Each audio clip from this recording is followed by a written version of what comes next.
Kamusta mga kahabi? Welcome sa vlog natin ngayong araw. At ang pag-uusapan natin ngayon ay tungkol sa denitrifying bacteria. Wow, mukhang medyo bago yata sa pandinig ng iba. Napaka-common kasi is yung nitrifying bacteria. So ngayon, matututunan natin dito sa video na to kung ano ba talaga ang denitrifying bacteria at ano ang purpose niya sa ating mga aquarium. Ang denitrifying bacteria ay isang uri ng anaerobic bacteria na nabubuhay sa ating mga sandbed or sa ating mga substrate. Nabubuhay ang mga denitrifying bacteria na to sa aquarium mo kung saan walang masyadong oxygen or yung tinatawag nating merong anoxic condition. Kaya yung mga denitrifying bacteria, yung makikita mo lang sila sa pinakailalim ng substrate mo dahil doon is less yung oxygen at ang hinihinga nila is yung nitrate. Ngayon, para sa mga hindi nakakaalam, ang nitrate is yung pinaka-final product ng nitrogen cycle at ang nitrate ay nag-i-stay sa tubig at hindi ma-filter out yan ng mga ordinaryong filter. So kapag marami ka ng denitrifying bacteria, ang mangyayari sa nitrate mo is mako-convert siya to nitrogen na nag-evaporate naman sa tank mo.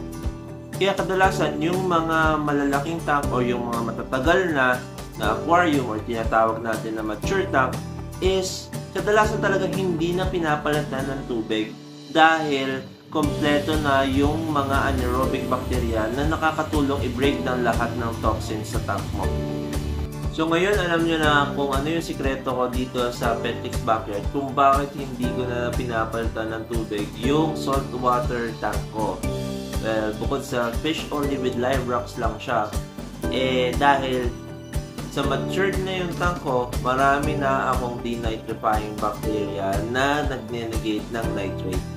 Sana may natutunan kayo dito sa video na to at always keep in mind kung ano talaga ang purpose ng mga good bacteria sa ating tank dahil yan ay makakatulong sa inyong hobby. Maraming salamat sa pagtutok sa ating vlog at asahan nyo sa next content panibagong tips and secret naman kung paano natin mapapadali ang fish keeping hobby. Also, please like, share, and subscribe sa aming YouTube channel. And please support our Facebook page, which is Petlix Backyard. At isa pang request ko, please support our personal profiles.